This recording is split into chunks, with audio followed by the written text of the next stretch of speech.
歡迎收聽教你投考公務員 T 全 CS 啦！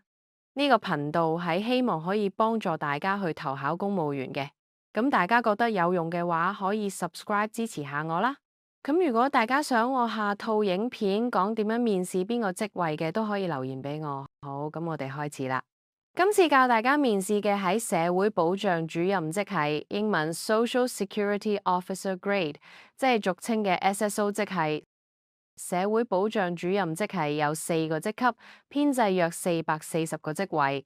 第一級、2級社會保障主任總薪級表第10至27點，至到最高嘅第4級總社會保障主任總薪級表第45至49點。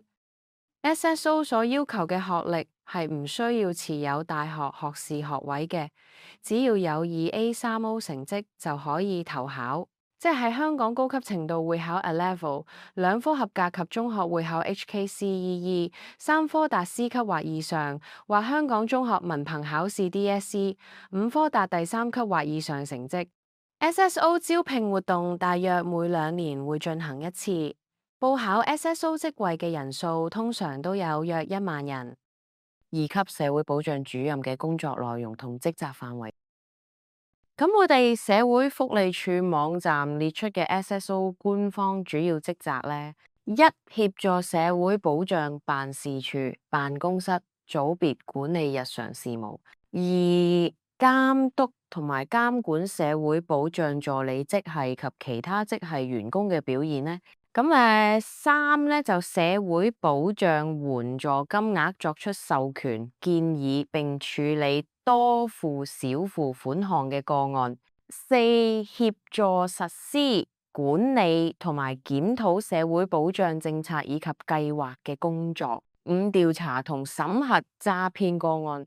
6. 協助處理社會保障電腦系統嘅維護事宜，並進行相關嘅行政工作，以及7. 為社會保障職系員工安排同埋舉辦培訓課程。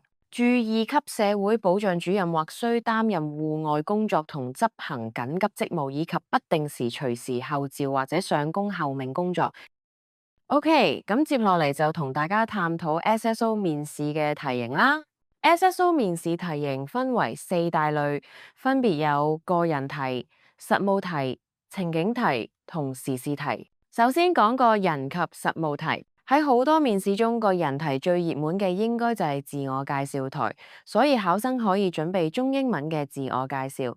以下我就列出一條個人及職責題中最普遍會問到嘅題目。當你接到市民電話查詢，但問題超出你嘅知識範圍時，你該點做？俾幾秒鐘大家思考下。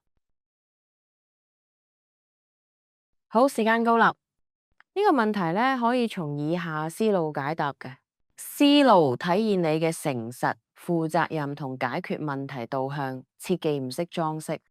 參考答案框架，首先我會禮貌地話俾市民啲，先生、女士，你嘅問題比較具體，為咗俾你最準確嘅答覆，請允許我稍作查詢或者為你轉介俾負責嘅同事。跟住呢，我會根據情況記錄低落嚟電詳情同埋聯繫方式，並承諾咧喺指定時間內回覆俾你，或者喺取得市民同意之後，將電話轉接俾主管。關鍵係令市民感到佢嘅問題被重視，並有明確嘅後續跟進路徑。再列出一條情景題俾大家參考一下。問題如下呢。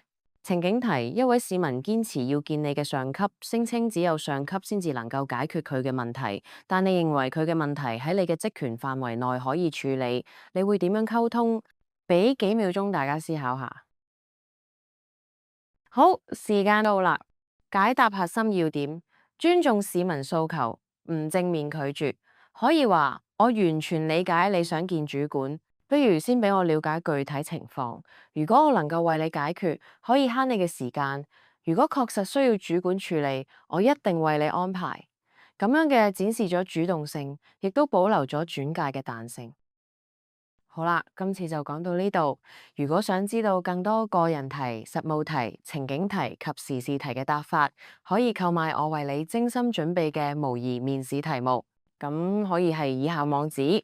www.patreon.com/HKCS 喺商店搜索2級社會保障主任模擬面試題目，裏邊製作咗100幾條面試題目，大家可藉此去提高答問題嘅技巧同思維訓練。最後想講下，一般情況下，考生喺收到考期通知信件之後，準備時間有機會只有2-3個禮拜，因此考生就要及早準備啦，以免浪費機會。咁我今次就到呢度，下次我再同大家講下其他職位啦，拜拜。